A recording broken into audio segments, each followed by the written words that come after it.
Hey, good evening, ladies and gentle drunks. My name is Kevin Olson. I'm a recovered alcoholic. Welcome, everyone. Welcome to the fourth dimension.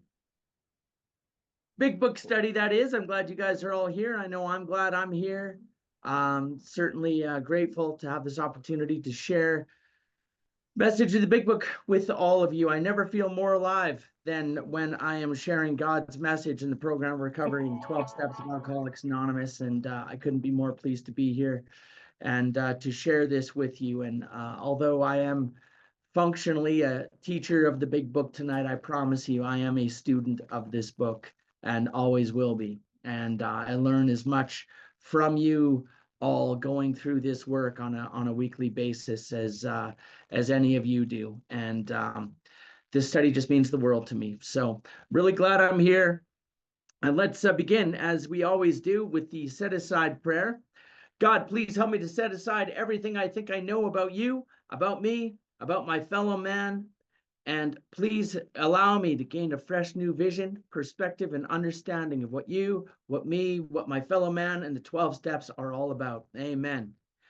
And as this is the fourth dimension big book study, I always like to read the two parts of our book that refer to the fourth dimension. So first of all, on page 8, Bill Wilson writes that I was soon to be catapulted into what I like to call the fourth dimension of existence.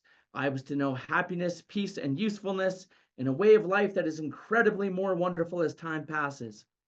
And then on page 25, which as a fun fact is Kevin Olson's favorite page of our book, on page 25, Bill Wilson writes that we have found much of heaven and we have been rocketed into a fourth dimension of existence of which we had not even dreamed. All right, we're going to be catapulted. We're going to be rocketed. And for the sake of the custom and tradition of the fourth dimension big book study, would everyone would please put one hand up like this. And everybody, please put another hand up like this. And everybody go, oh, yeah. Welcome to the fourth dimension, baby. All right. I'm still getting over, guys, physically, I have not been in the fourth dimension. I'm still getting over. I have, like, I don't know if it's bronchitis or a chest thing or whatever. I'm better than I was last Tuesday, for sure. But I'm still, if you hear my hoarseness in my voice or I start to lose my voice a little bit, that'll be okay, or at least you'll know what's happening, why that's happening. So Brad is not here tonight, and I don't think Vincent is here tonight, who often reads for us. So I'm going to ask for a volunteer. Benjamin Collins, how would you feel about being a reader for us tonight? Sure. All right, that's a great problem, answer. Kevin. That's a great answer, Benjamin Collins. I appreciate that very much. So just by way of doing a little bit of review, hopefully some of the things that you covered with Brad last week, and thank you all for your understanding of me not being here last week. First of all, I think it's always important for us to remember the transition that I need to make in Alcoholics Anonymous. This transition from being a taker to being a giver, okay? And this is the transition that I always need to be making, okay? And I always need to be focusing on what can I give? What can I give back? How can I contribute to Alcoholics Anonymous? This is not a something for nothing deal. My whole life, I was a something for nothing guy, okay? Give me the bottle and put it on my tab.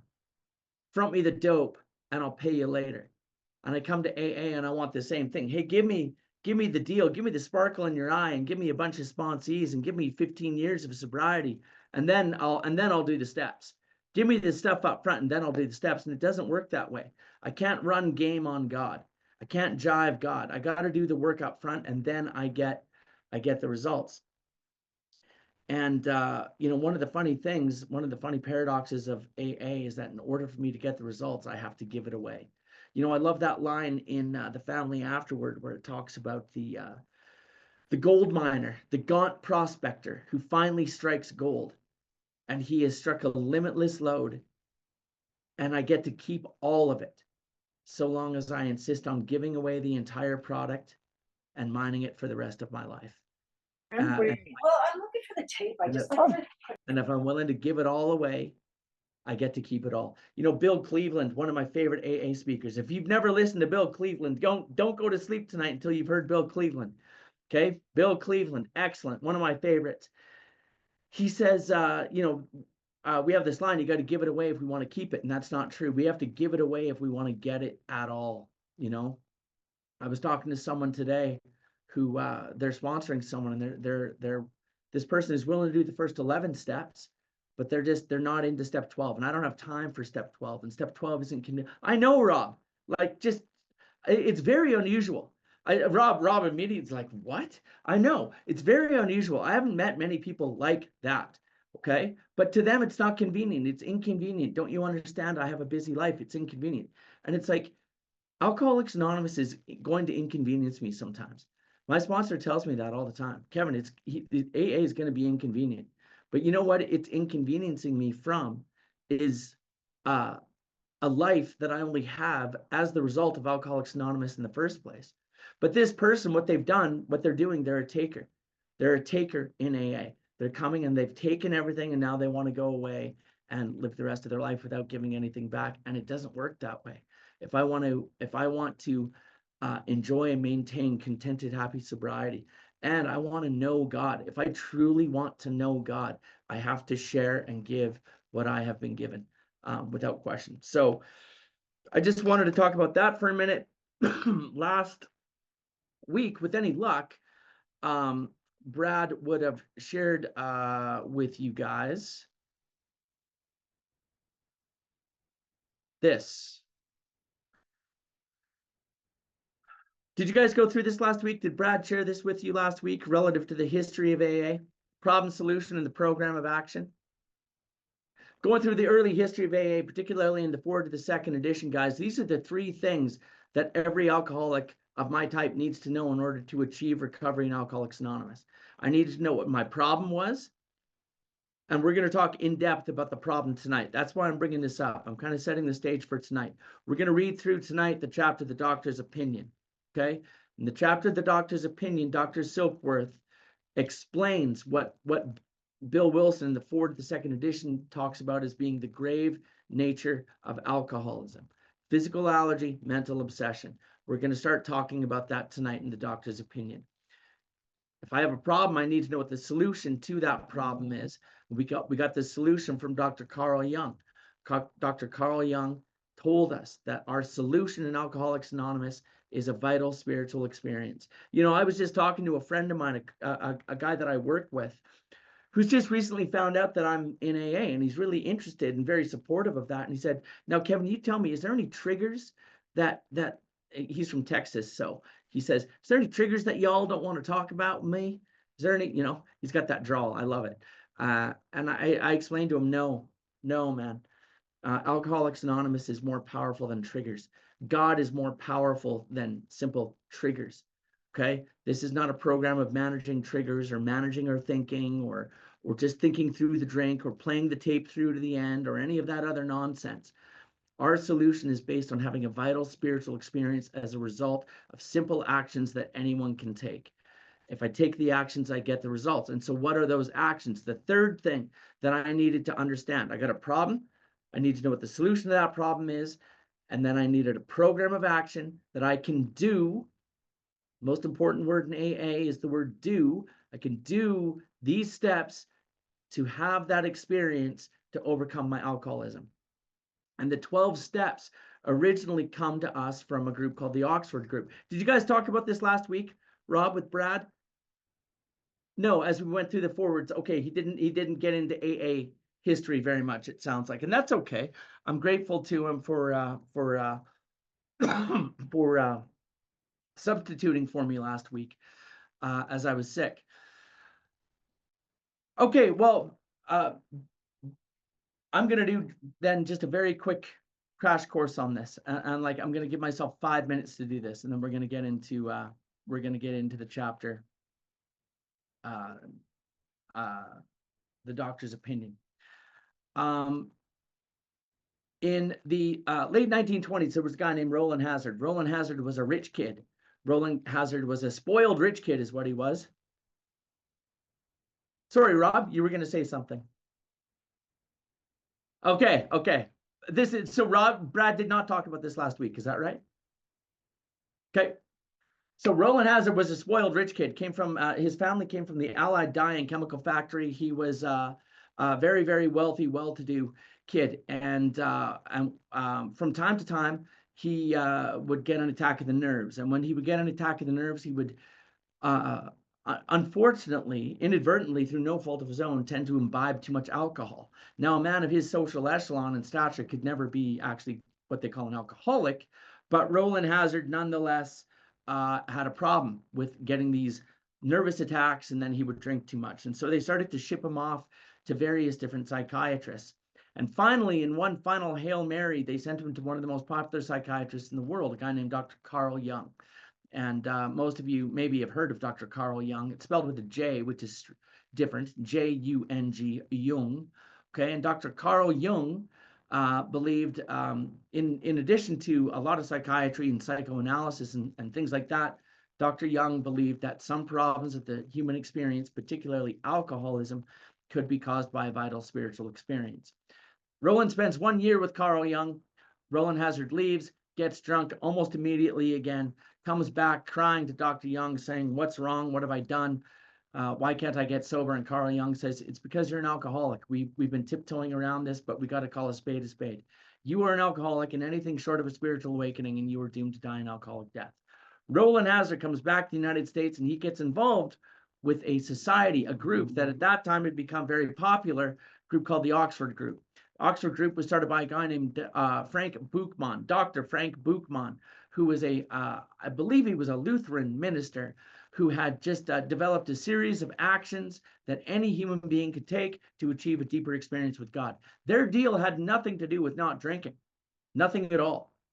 They just wanted to have a deeper experience of God. You can go to page 263 in our book and read the original 6 steps of the Oxford Group. At their base level, those 6 steps are surrender, surrendering to yes, the problem, but surrendering to God. For our purposes, it might be even just initially surrendering to Alcoholics Anonymous, surrendering to the 12 steps, surrendering to a sponsor, surrendering my will to something other than my own self-will. Okay? Surrendering. Then confession, restitution, and service. Okay? Steps 4, 5, 6, 7, 8, 9, 10, and 11, and then 12, getting into service. Roland Hazard gets involved with the Oxford Group, starts doing these steps, stays sober. A very good friend of his was in front of a judge for another DUI, a guy named Ebby Thatcher. Roland and 2 of his friends go to the judge and convince the judge to let Ebby Thatcher go. Ebby Thatcher is released. They do the work. They go through these 12 steps. Ebby Thatcher stays sober. They say, "We want you to go carry the message to a friend of yours, to someone else who's another alcoholic that you know." It dawns on him. He knew God would have it, our co-founder, Bill Wilson. He goes to see Bill Wilson. He is 2 months sober at the time. He sits down with Bill Wilson, explains this work.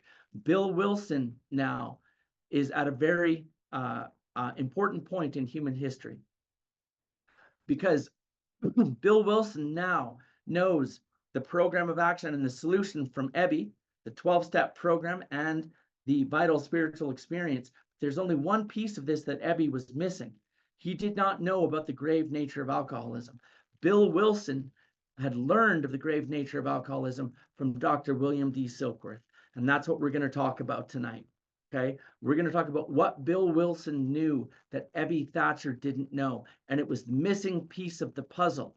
Okay, so those 3 things that I need to know. I needed to know what the grave nature of alcoholism was. I needed to know what the solution to that problem is. We get that from Carl Jung through Roland Hazard to Ebby Thatcher. Roland Hazard then comes back to the United States, gets involved with the Oxford Group, and starts taking this program of action. I need a program of action that I can do to achieve this solution to overcome this problem. Does that make sense, you guys? Okay. And I know I had to do a quick crash course. I think that was good. I think that was 5 minutes. I've never done it that fast before. I do a foundation meeting workshop whenever I speak at conferences. I do the foundation meeting workshop, and it takes an hour, and it's a lot of fun. We have a lot of fun with it. But I just wanted to set the stage there. Vitally important. This, when Joe and Charlie broke AA down like this, I felt like for the first time, it was like I was looking through a lens. Finally, I could see what AA was really about. For years, I was trying to connect dots in AA like a trail of breadcrumbs, trying to figure it all out somehow. It's really this simple, guys. We have a problem. We're going to talk about that tonight. I need a solution to my problem in AA. That solution is spiritual and nothing else, guys. When the spiritual malady is overcome, we straighten out mentally and physically and every other way. Okay? This is one of the things that's unique to Alcoholics Anonymous, is we believe in putting the spiritual first ahead of everything else. And debate that if you want to. I'm just going to tell you it's working real well for me in my life, okay? And has been working real well for the last 16 years. And I've straightened out in every other way a person could want to straighten out, okay? And how do we have that spiritual awakening? Man, if all I needed to do was come to AA and snap my fingers and just get God, we would have a 2-step program and no one would ever relapse. It's not that easy to develop this relationship with God, because I got to carve away the things within me that are blocking me from God. And that's the purpose of these steps. We do these steps to achieve that solution, to overcome the problem. Okay. Anything short of that, guys, and I am doomed to die an alcoholic death. And I really truly believe that in my heart. Okay. That is it. Problem, solution, program of action. Okay. Problem, grave nature of alcoholism, from Dr. William D. Silkworth.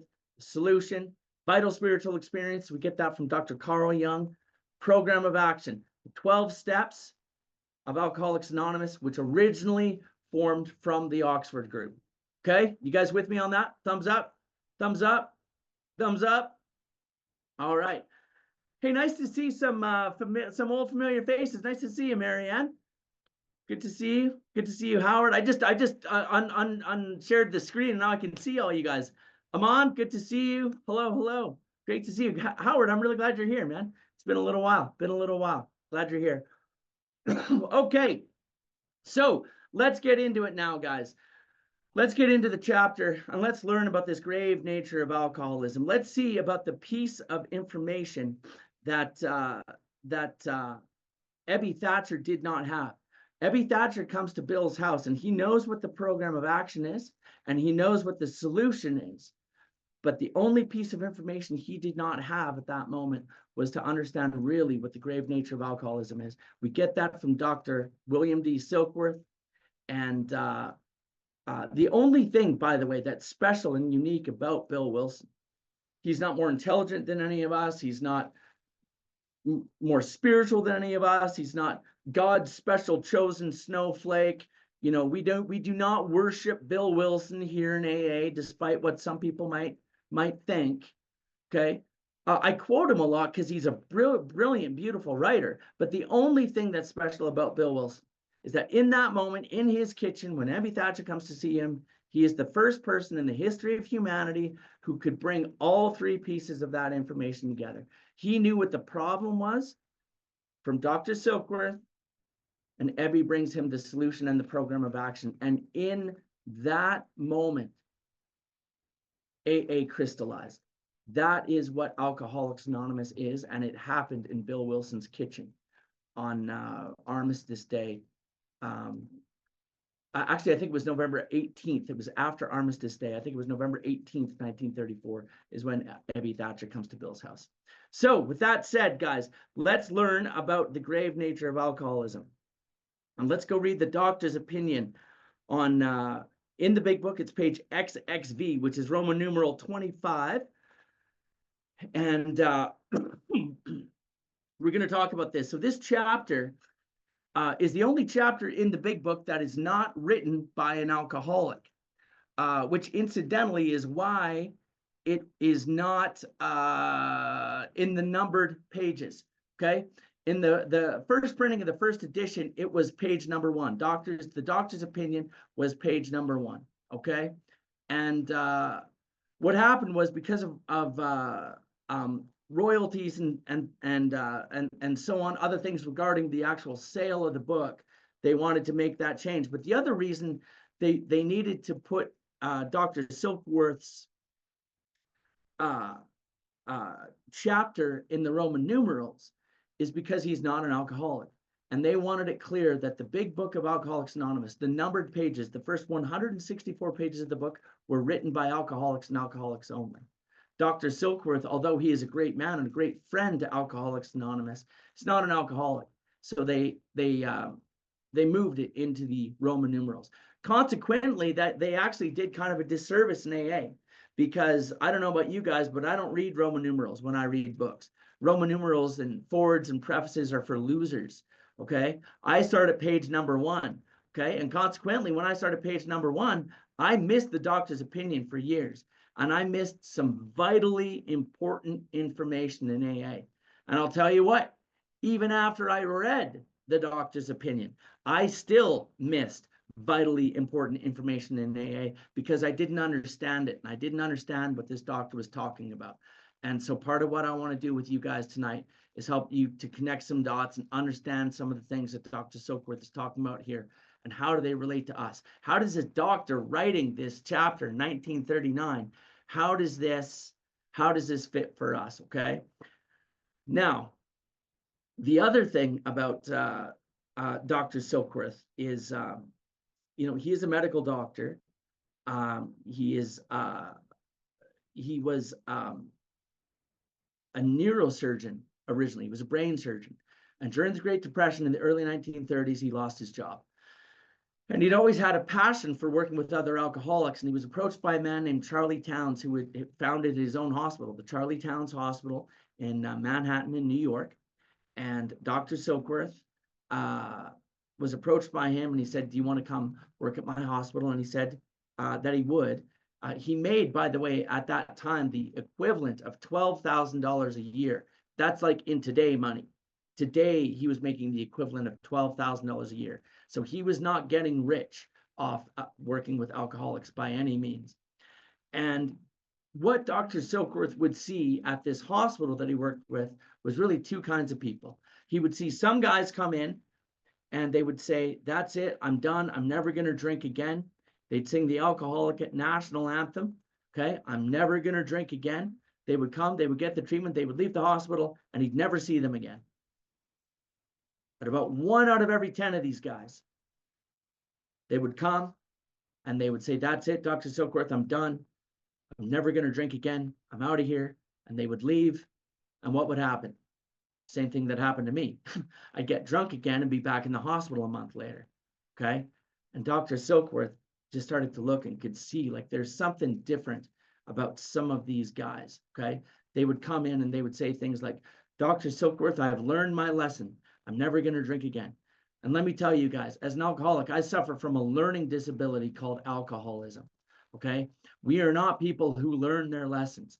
Okay. In fact, if you ever hear an alcoholic say, I've learned my lesson, just get out of the way. Just let them go. Okay. And don't lend them any money. Okay. Because we do not learn our lessons. And Dr. Silkworth would look at some of these guys and see that there's something different with these cats, man. There's something different going on bodily and mentally. They are different from normal and even heavy drinkers. There is a different classification here that he saw that we call the real alcoholic. Okay, and we're going to learn more about that tonight. So, Benjamin, you are going to read for us. We're starting with the doctor's opinion. We of Alcoholics Anonymous believe. We of Alcoholics Anonymous believe that the reader will be interested in the medical estimate of the plan of recovery described in this book. Convincing testimony must surely come from medical men who have had experience with the sufferings of our members and have witnessed our return to health. A well-known doctor, chief physician at a nationally prominent hospital specializing in alcoholic and drug addiction, gave Alcoholics Anonymous this letter. Okay, so obviously that doctor is today, we know him to be William D. Silkworth, Dr. William D. Silkworth. We'll talk about that in a minute. One of the things I like to point out is that he's not just some low-grade medical student like you know, Dr. Nick Riviera from The Simpsons. He's not some quack doctor, okay? That gets some of you. I saw some laughs. You guys know Dr. Nick Riviera. He is a chief physician at a nationally prominent hospital. Okay, so he's a fellow that might actually know what he's talking about. And let's see what he has to say about alcoholics and Alcoholics Anonymous. To whom it may concern, I have specialized in the treatment of alcoholism for many years. In late 1934, I attended a patient who, though he had been a competent businessman of good earning capacity, was an alcoholic of a type I had come to regard as hopeless. All right, I just want to connect the dot here, guys. He's talking about Bill Wilson. Okay, that's who he's talking about here. That is the competent businessman of good earning capacity. He's talking about Bill Wilson. And then the next line you're going to see here, in the course of his third treatment. So just like I said, Bill Wilson went to the Towns Hospital 3 times. 4 times. Well, okay. Okay. Four times. Okay. All right. So it says in the course of his third treatment, the last time that he goes to the hospital is December 11th, 1934. He turns into the Towns Hospital, and during that time, he acquires certain ideas concerning a possible means of recovery. Where did he get that from? Ebby Thatcher came to the hospital, comes to the hospital, does this work with Bill Wilson, goes through those steps with Bill Wilson, and Bill leaves the hospital December 8th. Ebby Thatcher comes on December 16th, 1934, leaves December 18th, 1934, okay? And they go through those steps in 2 days, and he discovered this new possible means of recovery. Back to you, Benjamin. Feel free to keep reading, please. Thank you. In the course of his third treatment, he acquired certain ideas concerning a possible means of recovery.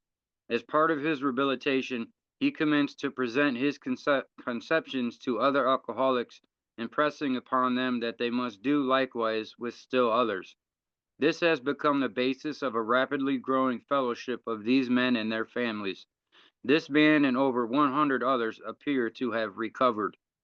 I personally know scores of cases who were the type with whom our other methods had failed completely. These facts appear to be of extreme medical importance. Because of the extraordinary possibilities of rapid growth inherent in this group, they may mark a new epoch in the annals of alcoholism. These men may well have a remedy for thousands of such situations. You may rely absolutely on anything they have to say about themselves. Yours very truly, William D. Silkworth, MD.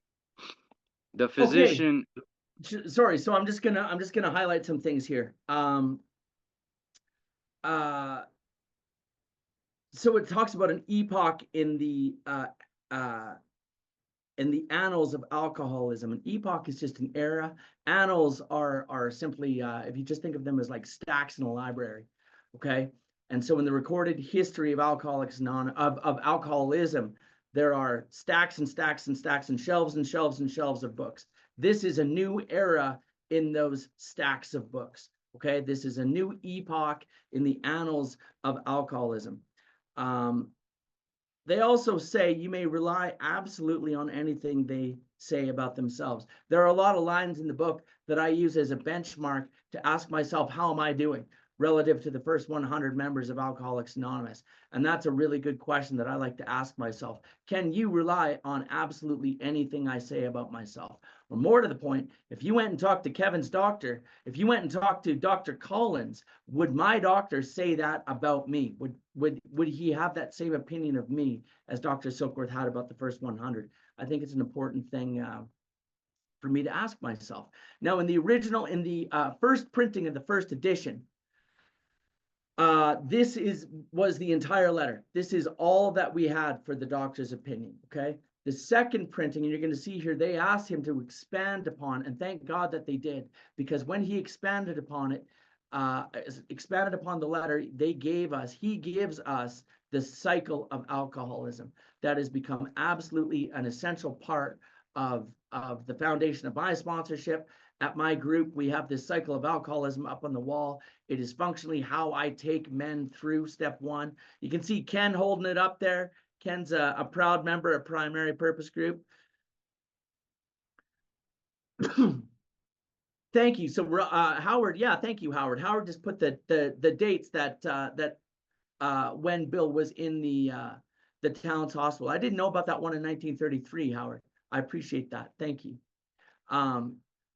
So this cycle is what gets expanded upon in the second part of this letter. Now, the other thing I want to point out is that in the first edition, this just said, very truly yours, XX. Dr. William D. Silkworth did not want his name attached to this whatsoever, because it was a theory.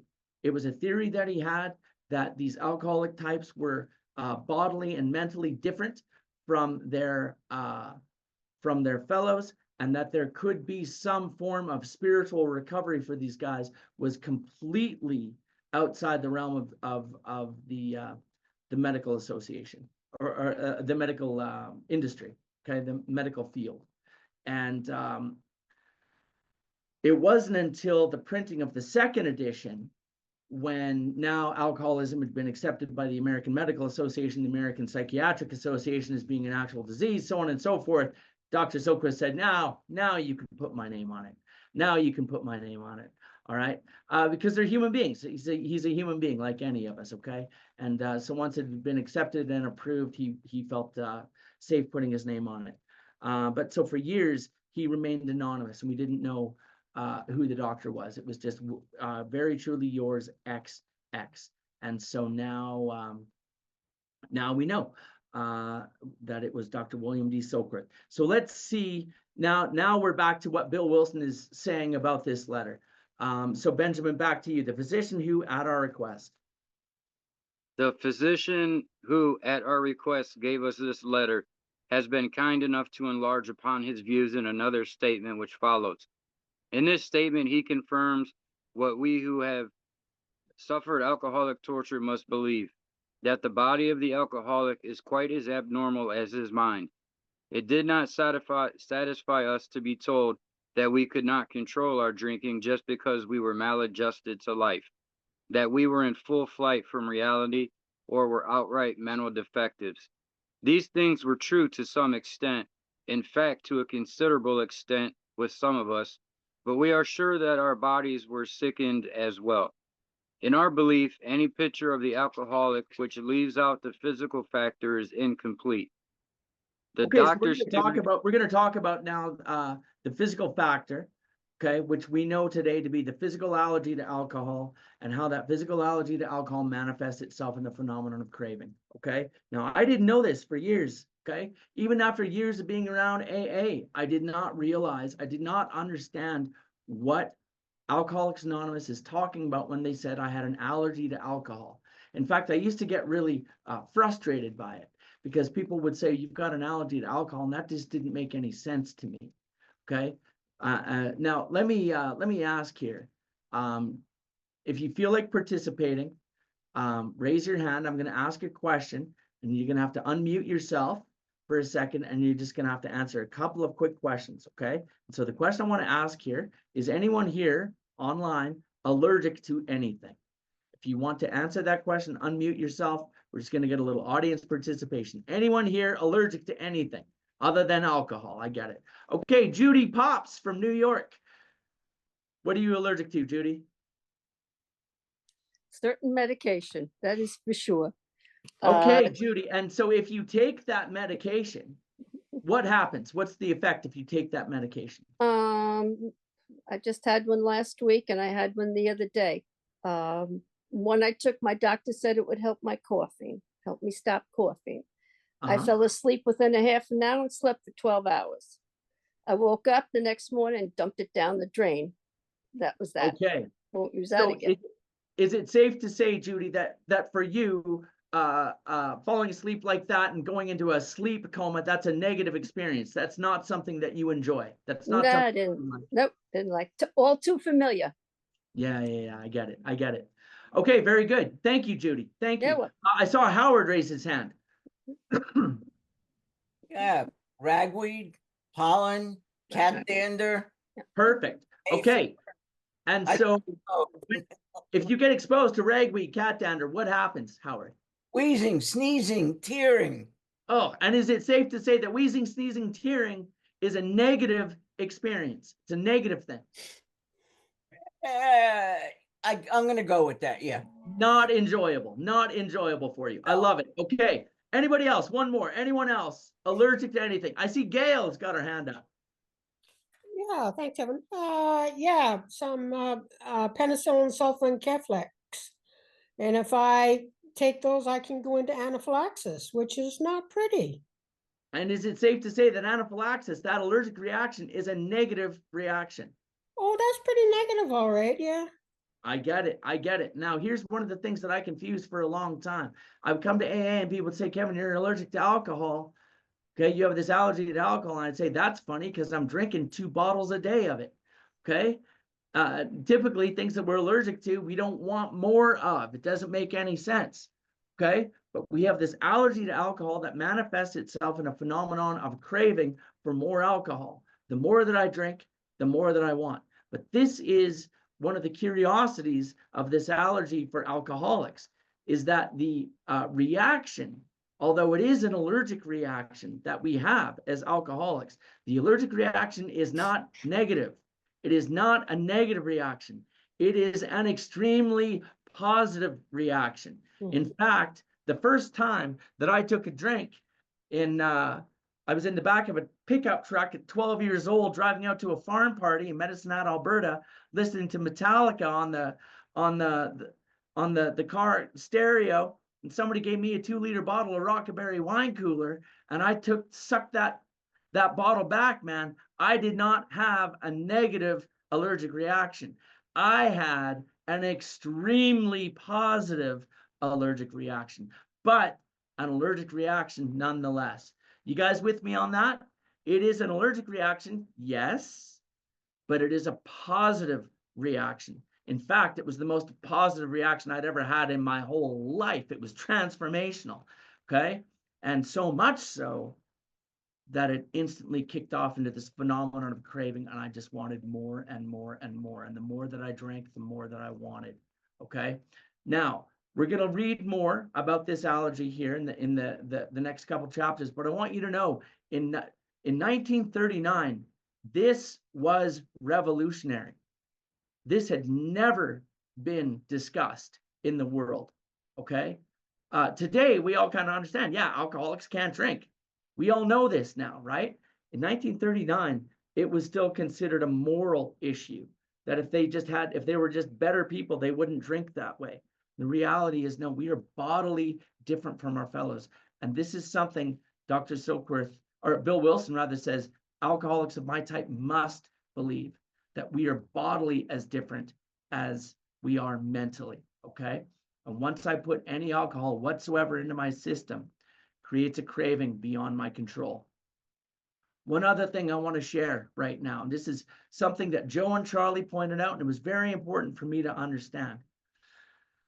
The grave nature of alcoholism can be broken down into 2 areas: physical allergy and the phenomenon of craving, and then the mental obsession, okay?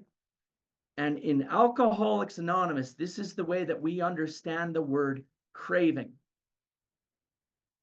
Craving only begins once I put the substance into my system.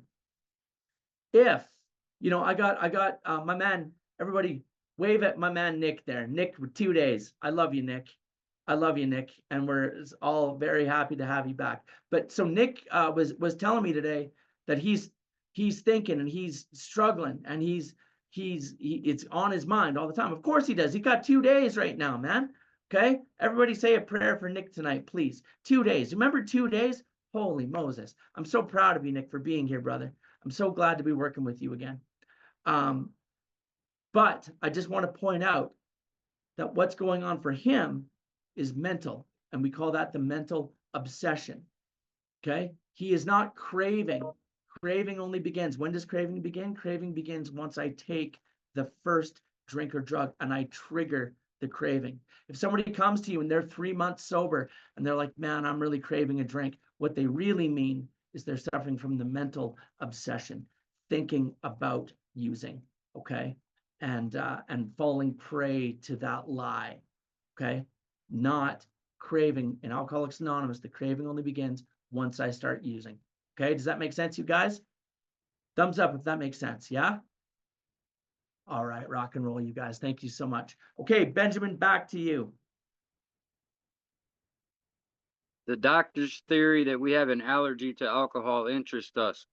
As laymen, our opinion as to its soundness may, of course, mean little, but as ex-problem drinkers, we can say that his explanation makes good sense. It explains many things for which we cannot otherwise account. Though we work out our solution on the spiritual as well as altruistic plane, we favor hospitalization for the alcoholic who is very jittery or befogged.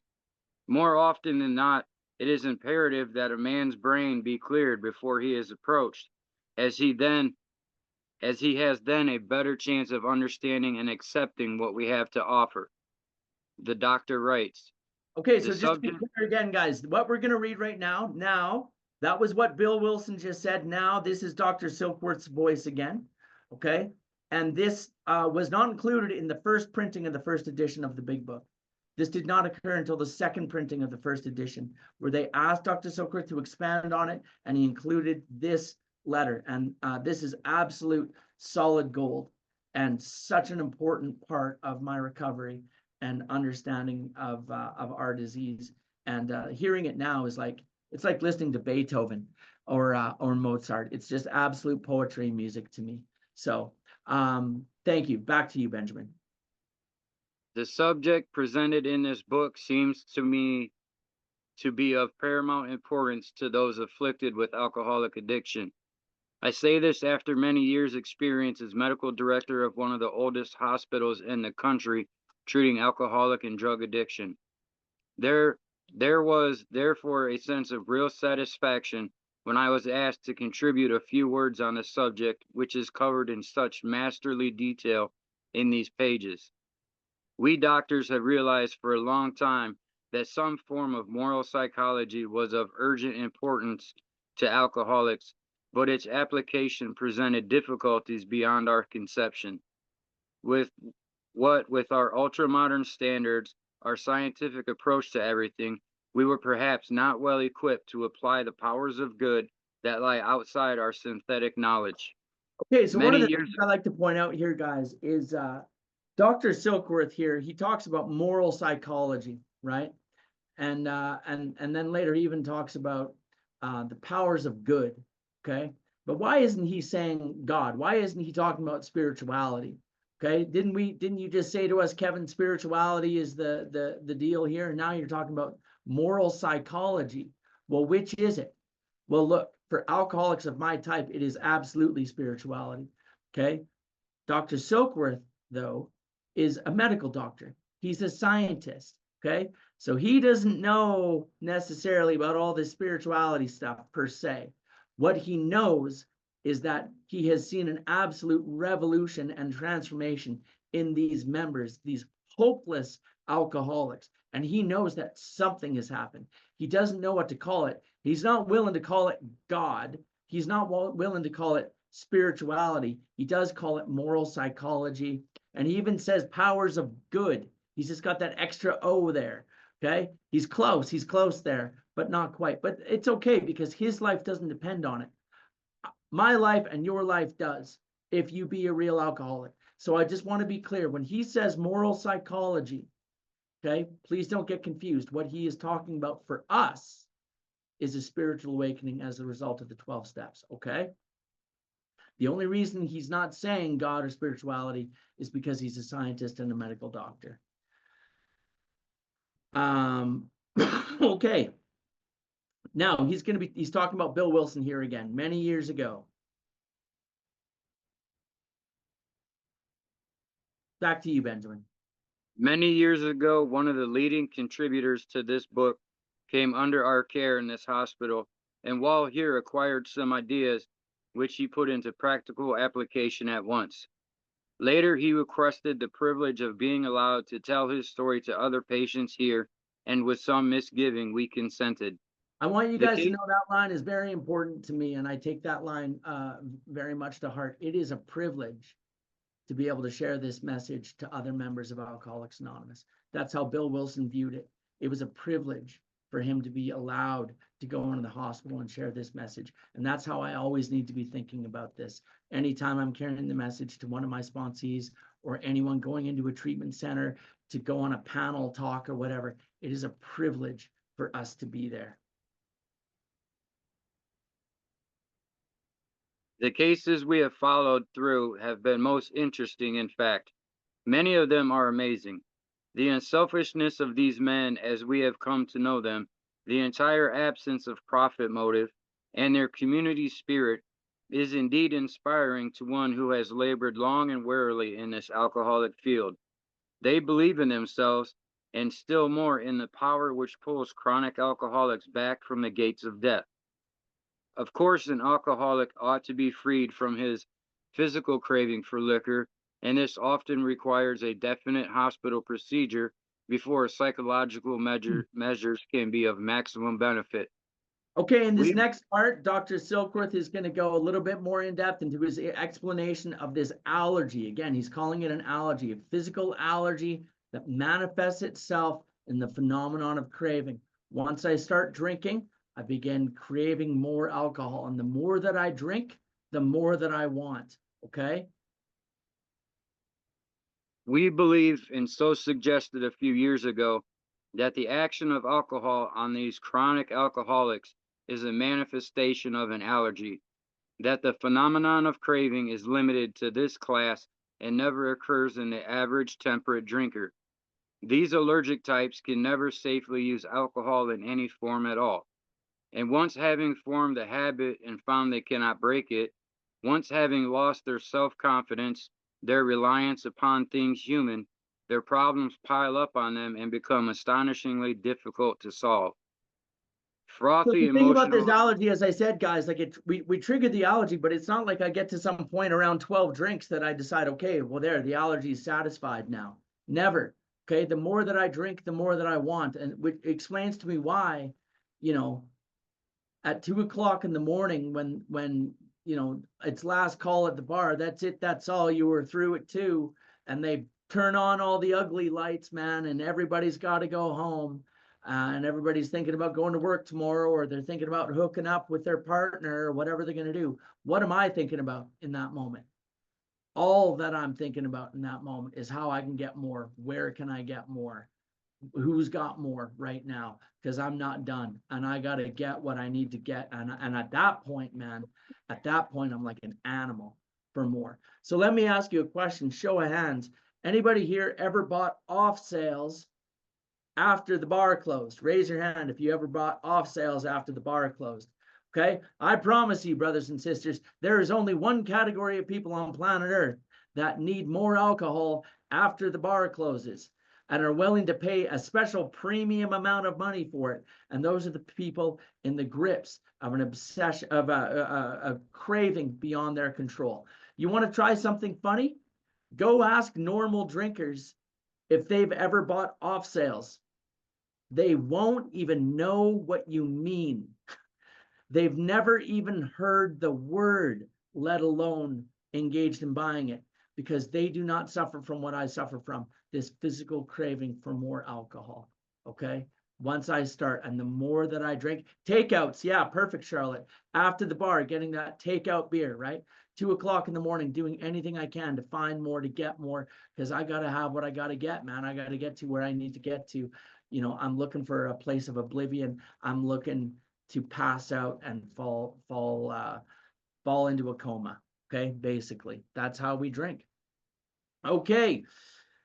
So now, please, Benjamin, read the next paragraph for us. Frothy emotional appeal seldom suffices. The message which can interest and hold these alcoholic people must have depth and weight. In nearly all cases, their ideals must be grounded in a power greater than themselves if they are to recreate their lives.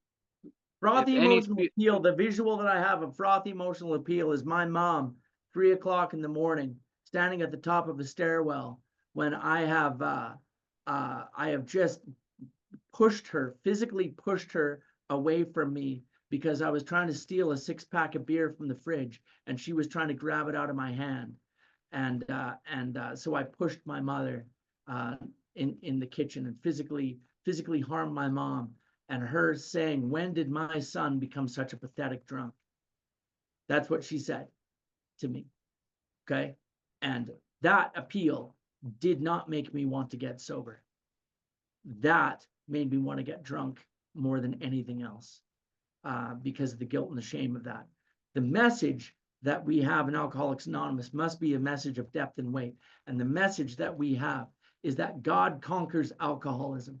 God is more powerful than alcoholism, and anyone can get connected to God of their own understanding through the 12-step program of Alcoholics Anonymous. If I take those actions, I will get the result every time.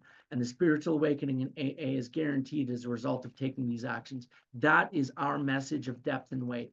And that we have a program of action to achieve a solution to overcome our problem. And it works every time. I like to say, I think Alcoholics Anonymous has a 100% success rate, because anyone who will do this work gets connected to God, and God is infallible. God is infallible, brothers and sisters. I believe that. If he's fallible, he's not God. By definition, God is infallible. And if I will do the work to get connected, and the work is easy to do when you have help, and we are here to help. That's why I'm here. That's why we're all here. When you're new, we are here to help. Pick up that kit of spiritual tools, and we will show you how to use it. You can get connected to this power, and your problem will be solved. Okay? That is a message of depth and weight. Okay? Back to you, Benjamin. If any feel that as psychiatrists directing a hospital for alcoholics, we appear somewhat sentimental, let them stand with us on the firing line. See the tragedies, the despairing wives, the little children. Let the solving of these problems become a part of their daily work, and even of their sleeping moments. And the most cynical will not wonder that we have accepted and encouraged this movement. We feel, after many years of experience, that we have found nothing which has contributed more to the rehabilitation of these men than the altruistic movement now growing up among them. Okay, Men you and guys, women. so now page XXVIII, men and women drink. I want you guys to understand that this is the absolutely foundational cornerstone of step one, as I understand it. Foundational cornerstone of step one in terms of how we teach this at my home group, in terms of how I teach this to sponsees. We're going to read through this. Benjamin's going to read it for us, and then I'm going to share it with you. We're going to show you how we put it into a cycle. Okay, and then how do we use that cycle to help men and women in AA to have an effective step one experience? We have to help people have an effective step one experience so they will understand that they are in a trap from which there is no escape.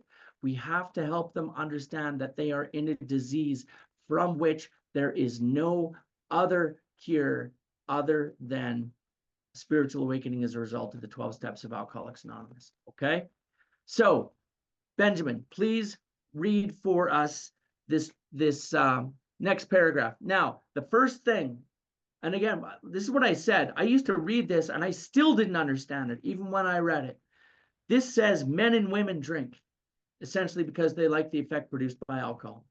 This is something I didn't understand for a long time, and this is one of the things that I'm going to recommend you do. Cross out the words men and women and write alcoholics drink. Okay? I want everyone to understand here. He is talking about alcoholics of my type right now. He's not talking about men and women like my mom and dad, Alan and Carol, not normal men and women. He is talking about real alcoholics drink.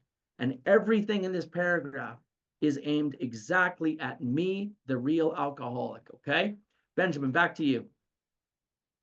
Men and women drink essentially because they like the effect alcohol or produced by alcohol. The sensation is so elusive that while they admit it is injurious, they cannot, after a time, differentiate the true from the false. To them, their alcoholic life seems the only normal one. They are restless, irritable, and discontented unless they can again experience the sense of ease and comfort which comes at once by taking a few drinks. Drinks which they see other alcohol or others taking with impunity. After they have succumbed to the desire again, as so many do, and the phenomenon of craving develops, they pass through the well-known stages of a spree, emerging remorseful, with a firm resolution not to drink again. This is repeated over and over, and unless this person can experience an entire psychic change, there is very little hope of his recovery. So again, Dr. Silkworth here talks about a psychic change, okay? And psychic changes are, something that a medical doctor would talk about. A psychiatrist or a psychologist, and my mom, the therapist, would talk about a psychic change. Just to be clear, when he says psychic change, what we are referring to is a spiritual awakening in Alcoholics Anonymous, okay? So guys, this is how we kind of outline the cycle at my group. And we actually have this up on the wall. We've got if you come to Primary Purpose Group, you'll see we've got the 12 steps, we've got the 12 traditions, and then we have this cycle up on the wall. That's how important we think this is, okay? Now I'm going to take you through this very quickly, and we'll touch back on it next week when we reconvene. But basically, okay, according to Dr. Silkworth, that we are restless, irritable, and discontent. We call that the spiritual malady or the spiritual sickness. At root, this is the crux of my problem. I'm restless, irritable, and discontent unless I can again experience a sense of ease and comfort that comes at once by taking a few drinks. And the effect of those drinks on this spiritual sickness works so well that it is also warped my mind into an inability to distinguish the true from the false. This is what we call the mental obsession, or the insanity of alcoholism, okay? So I become restless, irritable, and discontent. And incidentally, guys, am I restless, irritable, and discontent when I'm drinking? Or am I restless, irritable, and discontent when I'm sober? Sober. We all know that. And I've asked that question to hundreds, if not thousands of alcoholics at this point, and I've never had anyone get it wrong. And yet, if I ask them, what is your problem? What will they say? Alcohol is my problem. We never stop to realize that alcohol is the solution to that problem. I didn't have a drinking problem. I had a drinking solution to my restless, irritable, and discontent problem, my inability to face life sober problem. So I have an insane thought, okay? An insane thought that tells me this time it's going to be different. This time I'm going to get away with it. This time I just need to get it out of my system. This time I don't care what happens. I got to get the edge off. Whatever the lie is that I believe, I fall prey to a delusion and I pick up that first drink to get that sense of ease and comfort. Then once I picked up the first drink, guys, what do we talk about? What do I trigger when I take the first one? Physical allergy and the craving. I then enter the well-known stages of a spree. And a spree, guys, can be a day, it can be an afternoon, it can be years, okay? The time factor does not matter. What matters is that, as always, I emerge remorseful. We all understand that. And then we all swear off. That's it. I'm done forever. I'm never going to drink again. We call it the Alcoholic National Anthem. I'm never going to drink again, okay? With and without solemn oath. And I mean it. And initially, guys, early days, it was not, I'm going to swear off forever. It's, I'm going to control it. My problem is Jack Daniels. I'm going to stop drinking Jack Daniels, okay? But I can still drink beer. Or I'm going to drink and then, but I'm not going to do drugs anymore. Or I'm going to do drugs, but I'm not going to drink anymore. Man, I played back and forth on that little ping pong game for a long time, okay? Just trying to figure it all out until eventually we all get to a point where we end up in a treatment center somewhere and say, that's it, I'm done. I'm never going to drink again, okay?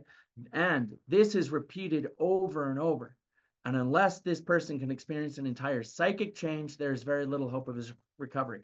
Now, here's something else I want to point out to you guys. I know we're over 7 p.m. right now, guys.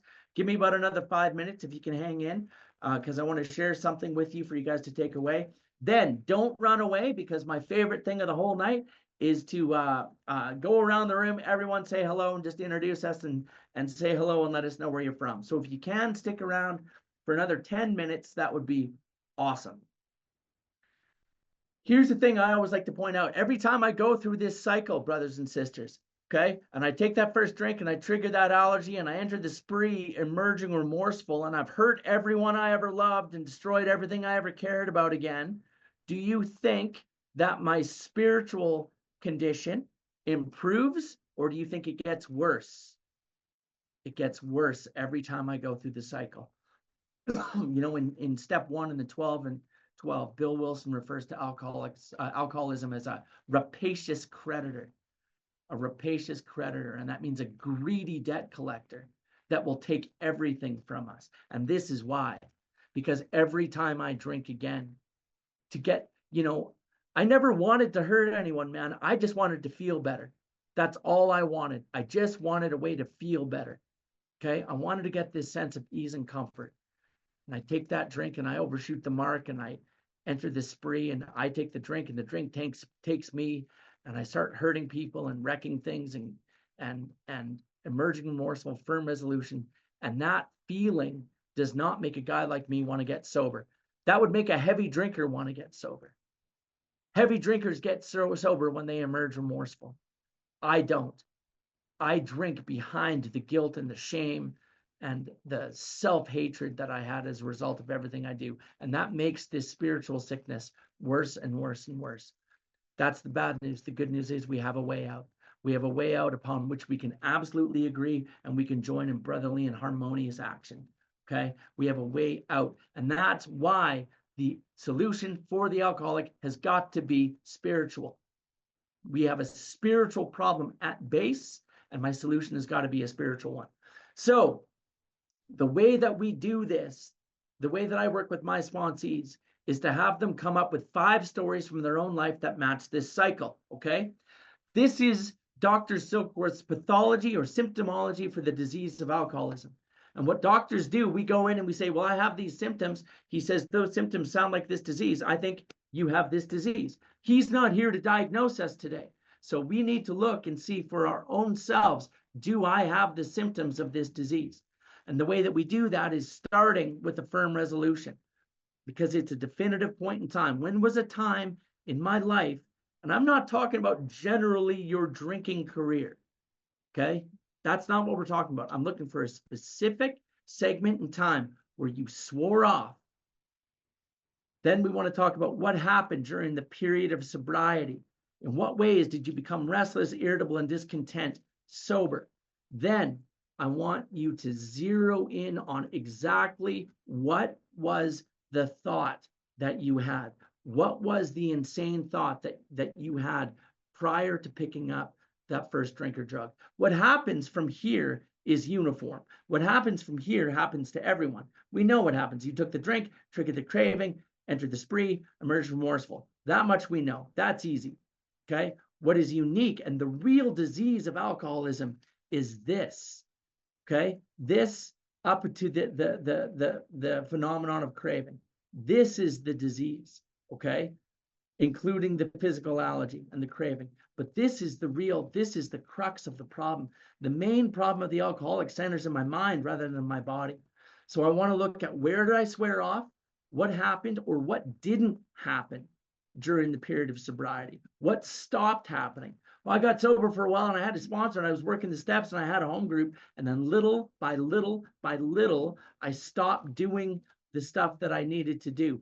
Those things stopped happening. And suddenly, one day, I had a thought that maybe I was just going to have a couple beers with some buddies after work. Boom. And I was gone for 6 months. Okay. That's what we're looking for. So I'm going to give you guys an example from my own life, and then we're going to wrap up tonight, and we'll say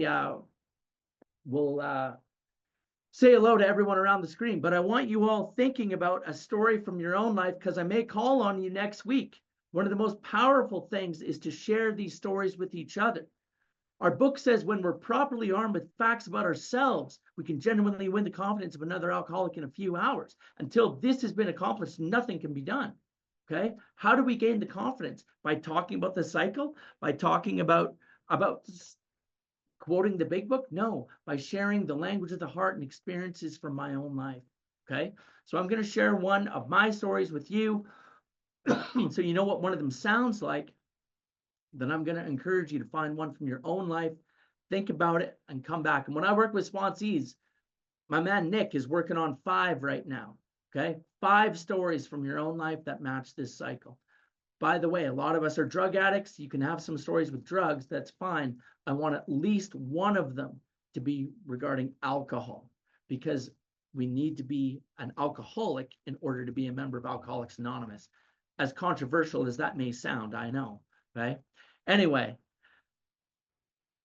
so I swore off. I went to a treatment center called Lander Treatment Center. I went there for 2 weeks. It was not a 12-step based treatment center. It was, group therapy and pop psychology and putting your little sticker on the feelings board every morning, and volleyball therapy and all of that kind of good stuff, right? And safe to say, guys, do you think I got better in that treatment center, or do you think I got crazier? Sober, I was physically sober, but do you think I got better, or do you think I got crazier? I got crazier, man. My restlessness, irritability, and discontent was at an all-time high 2 weeks later when I left, okay? And I'll never forget, I'm driving home with my mom.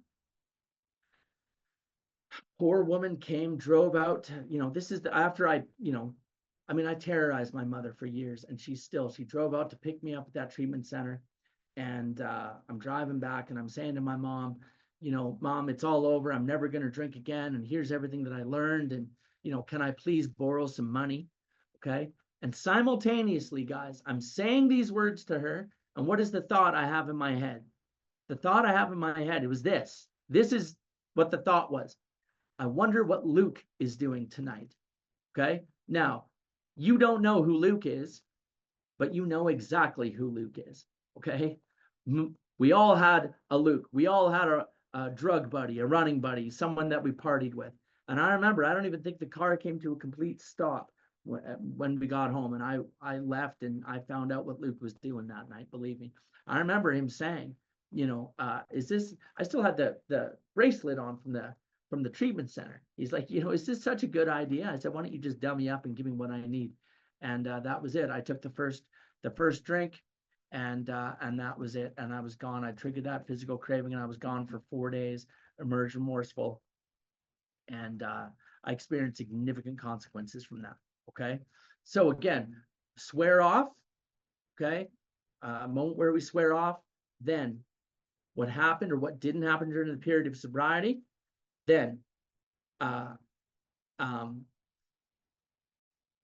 what the thought was, the insane thought, pinpoint exactly what was. My first sponsor told me alcoholism has a voice, and I needed to know when it was talking to me, what it sounded like. Okay.